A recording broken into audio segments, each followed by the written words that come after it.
first of all, thank you very much for inviting me here today. I'm not the love guru, so I hope you're not coming here to find out about how to attract the opposite sex or the same sex or whatever. I don't have any hints of that kind of thing. I'm just coming to talk about when I started thinking about relationships, then I suddenly realized what a quagmire I got myself into, because this is not a very easy subject, as you probably know. Anyway, just to tell you a little bit about myself, I'm an ex-South African that came here, that arrived here in 1976, not as a Buddhist, just as a wanderer, and sort of had to stay here because I didn't have any money left, so I had to get a job and stay. And then I got a job. I was a teacher, so I taught for a while, and then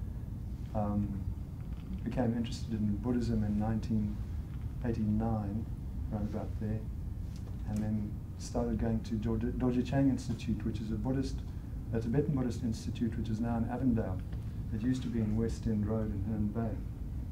And there I studied, and eventually decided to become a monk. Well, more or less from the beginning I thought I'd become a monk.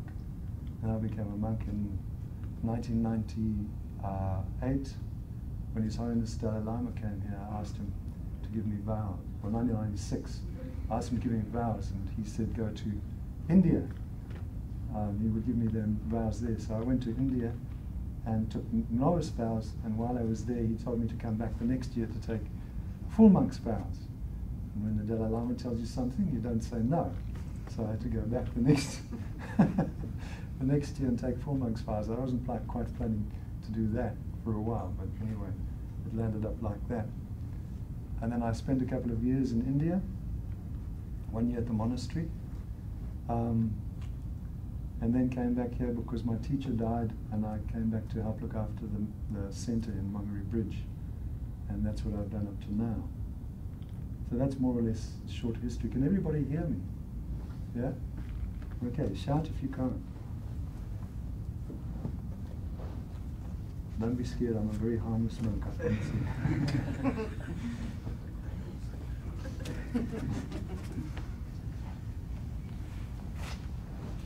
Okay, so if we think about what we want out of life, if we think about everything that you do, everything you do in life, what is the purpose of everything that you do in life? Two things. Every single action, what is the motivation between every single action that you do?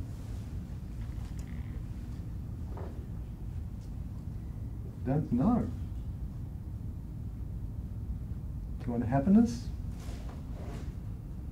Do you want suffering? Okay, so everything we do, if you think about it, everything we do is aimed towards gaining us some happiness and to freeing us from some suffering. One of the two or both. Okay? We want happiness. Why do you eat? Because, well, if you don't eat, then you suffer from hunger. So you don't want to suffer from hunger, so you eat. Why do you plan to have a nice career and buy a house and all that sort of stuff? Well, because you don't want to sit down under a tree like a monk and in the rain and the cold and sort of get wet and miserable. So you buy yourself a house to be comfortable. So everything we do, if we think about everything that we do, is geared towards gaining us some happiness and freeing us from suffering. There are three main things that in this life, three main things that we go for to bring us happiness and free us from suffering. The first thing is to look after our body, to make our body comfortable, right? So we wash and we eat and we do all the things that look after the body. And then the second thing is to gather around possessions, okay? And so we gather possessions like houses and cars and all the stuff that we get. And the third thing is to gather around nice people around us, gather around friends and people that support us. So normally when we have those three things, once we have those three things in place, then we can say we're relatively happy, right? Those are the kind of the main things that most people go for. So, is there a problem? Is there a problem wanting happiness and not wanting suffering? Is this a valid motivation, do you think? Is there something wrong with it? Talk about you. Yeah, but is there something wrong with wanting happiness and not wanting suffering? There's nothing you can see that there's wrong with that, is there? I can see going to extremes might be a problem. Yeah, but going to extremes is definitely a problem. Just generally wanting to be happy and not wanting to suffer. This is okay, right? It feels like it's not wrong, but it's not enough, maybe, somehow? Well, I guess it depends on how you define happiness and how you define suffering. There's an interesting story that Venerable, what's his name, Ajahn Brahm told about his visit to the prison, when the prisoners asked him, he used to visit, he goes and visits prisons, right? And the prison asked him what it was like in his monastery. So he says, oh well, we get up at 4:30 in the morning. We get up at 4:30 in the morning and we do some practice. And the prisoner's like, 4:30 in the morning? You must be crazy. No, nobody gets up at 4:30 in the morning. Even prisoners don't get up at 4:30 in the morning. And then they say, well, what do you have for breakfast? He said, oh, we don't have any breakfast. Monks don't eat breakfast. They said, you must be crazy, you know? Where's the eggs and the bacon and the coffee, you know? Where's the toast? And no, we don't have that sort of stuff. What do you do then? Well, we work, you know, we work in the monastery. We go and sweep the floors and all that sort of thing.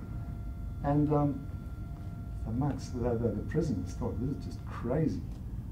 And then when you have lunch, they talk about, okay, now the monks go out and what do you have for lunch? Oh, just whatever they give us. You know, we go out and we beg for our lunch. Whatever the people give us, we get for lunch. And so the prisoners say, well, what do you get? Oh, we get rice and vegetables and ice cream and all the stuff hot out by bowls, and we just get stuff put in and then we eat it. And the prisoners said, you eat all that stuff all together, mixed up like that? This is terrible. And even in prison you don't get that happening. And then what do? Oh, well, in the afternoon we do some more work. And what do you have for dinner? No, we don't have dinner, we just have one meal a day. In the prison, this is just crazy. You know, and what do you do at night? Well, then we go and meditate some more and we go to bed maybe about 10 o'clock. And prisoners thought, you don't watch TV. No TV. Then Ajahn Brahm said, no, that's how we live. And the prisoners thought this was just nuts. And then he pointed out the difference between you and between the monks is that the monks are happy and you not. The monks are very happy and you're not. Why? Because you don't want to be there and they do want to be there. That's the difference. And no matter what the outer circumstances are, because they want to be there, then the monks are happy. And because the prisoners don't want to be there, even though they're looked after much better than the monks, they are unhappy. So it depends on how you define your happiness and your suffering.